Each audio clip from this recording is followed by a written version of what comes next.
Hey title shiners, welcome back to the channel.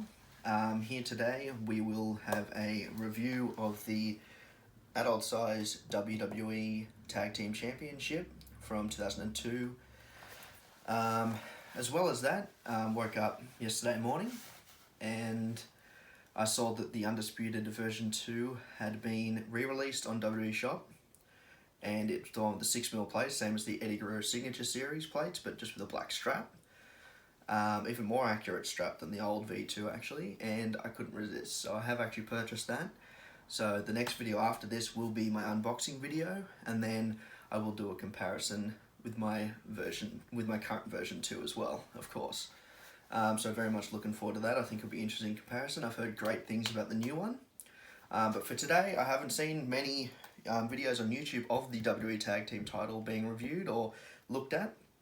So I'm going to start off with a bit of a slideshow, a bit of a brief history of the championship, and then go on about the different versions and all that of the title, and then after that, in-depth look at the title itself. So let's get on with it.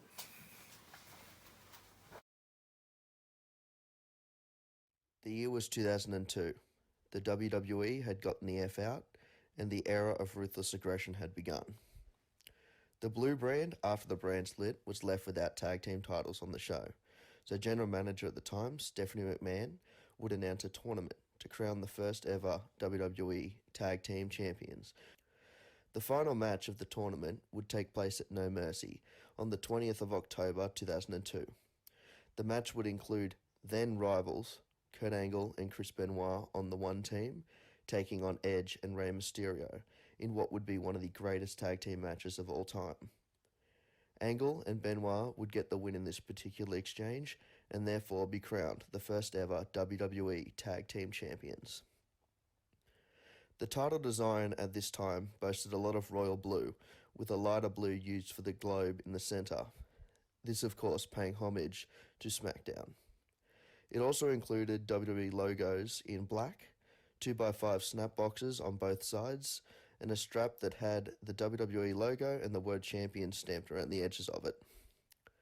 Only 6 teams actually ever held this variation of the championship: Kurt Angle and Chris Benoit, Edge and Rey Mysterio, Eddie and Chavo Guerrero, the Los Guerreros, twice, Shelton Benjamin and Charlie Haas, also twice, once as Team Angle and once as the world's greatest tag team, Eddie Guerrero and Tajiri, and the Basham Brothers. The Basham Brothers would be the last team to hold this variation of the titles.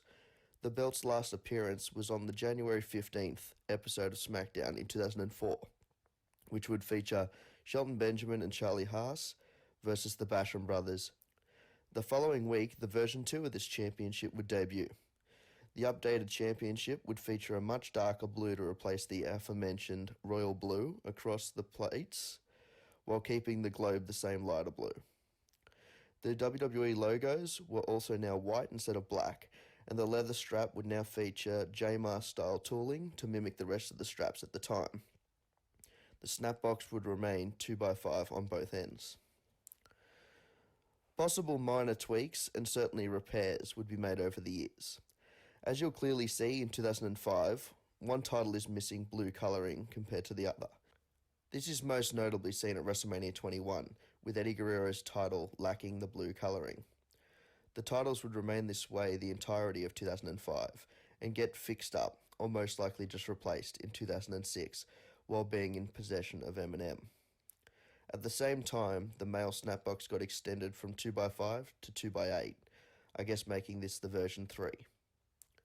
They'd remain this way until the August 16th episode of Raw in 2010, where the titles would be retired by the Hart Dynasty and replaced with the brand new titles, which share a similar design to the current titles in 2020.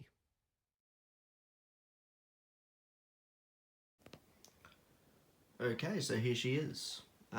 Personally, one of my favourite championships of all time, mainly because when I was younger, me and a friend of mine always wanted to be tag team champions, and this championship is just beautiful, in my opinion. I love the design, always have.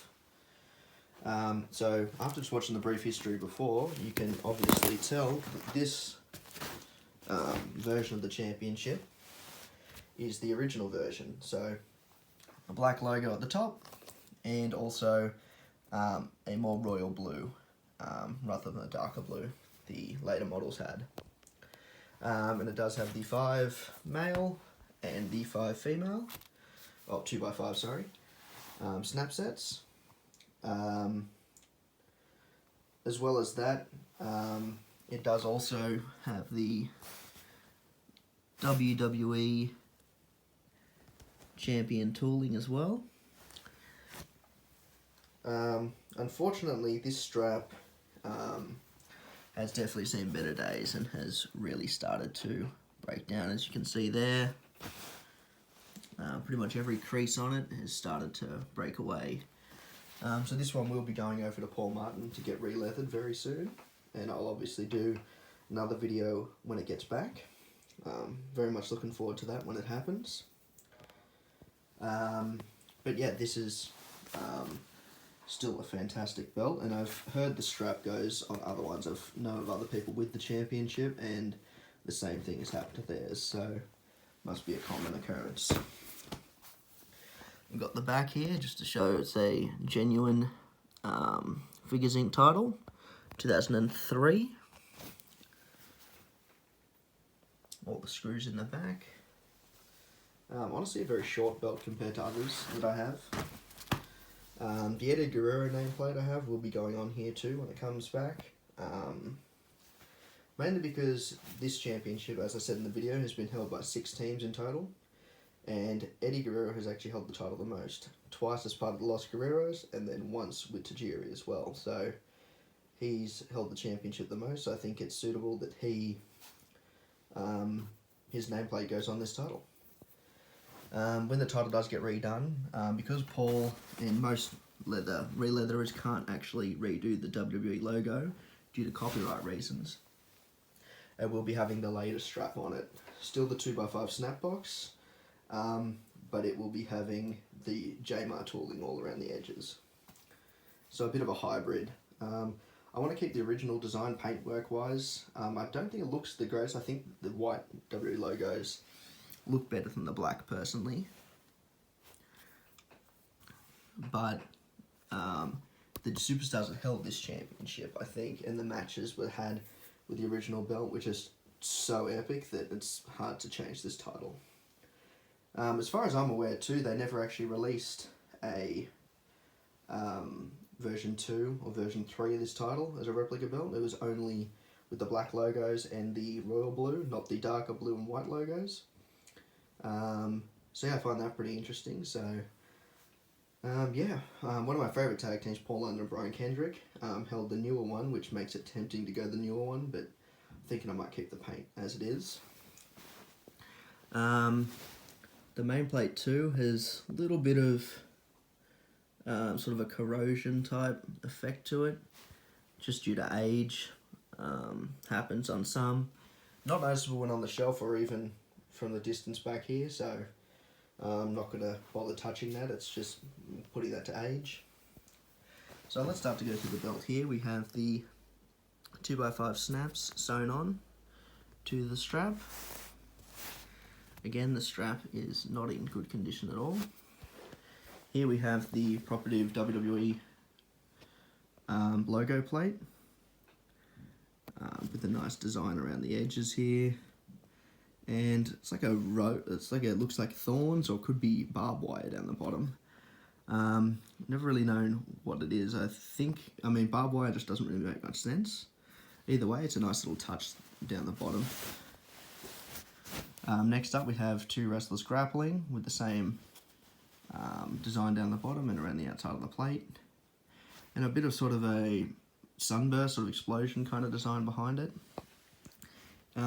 Since the plates are 2mm thick, etching is not thick here, but the title itself is actually really quite cool. I mean, for 2mm, it's an awesome belt.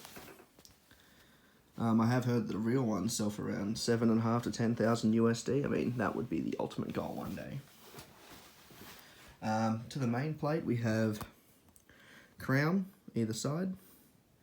eagle, of course, in the middle, which is a must, I think, on a lot of belts. It's just really cool feature. Then we've got a feathering texture, which is, to be honest, quite deep for 2mm plates, and that goes all the way along and back up to the other side. We have the WWE logo at the top. We have a globe here. As you can see, it's a tiny bit of a different shade of blue, a bit lighter. And then we've got the Royal Blue, World Wrestling Entertainment, Tag Team Champions. And a lot of people have said this, and I do agree, that the champion with the C and the S bigger and going further down on the sides looks so much nicer. And a lot of people, the new United States title does a similar thing, I think. Here we've got more of the sort of rosebush design, I'd say. I mean, kind of looks like thorns or some sort of plant. It's quite a cool design. It comes on the main plate as well. And then room for a nameplate, which I will be adding.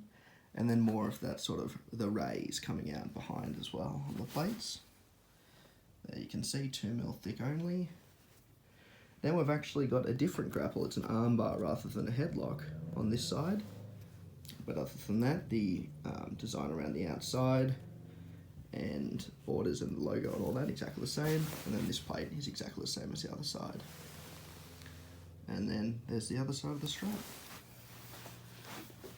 So yeah, I thought I'd do this video before it got re-leathered even, because I haven't seen many videos on YouTube of this championship, which is, honestly, it's one of the best. So, hope you enjoyed this video.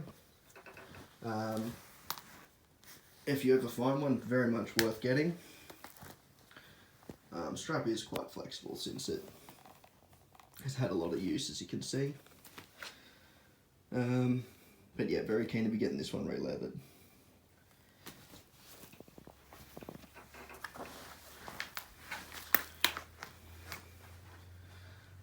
So there we have it, guys. A little bit about size, bigger than the US title, but still not a big belt, very short belt, as you can see, it doesn't go far down. But yeah, thanks again for watching, guys.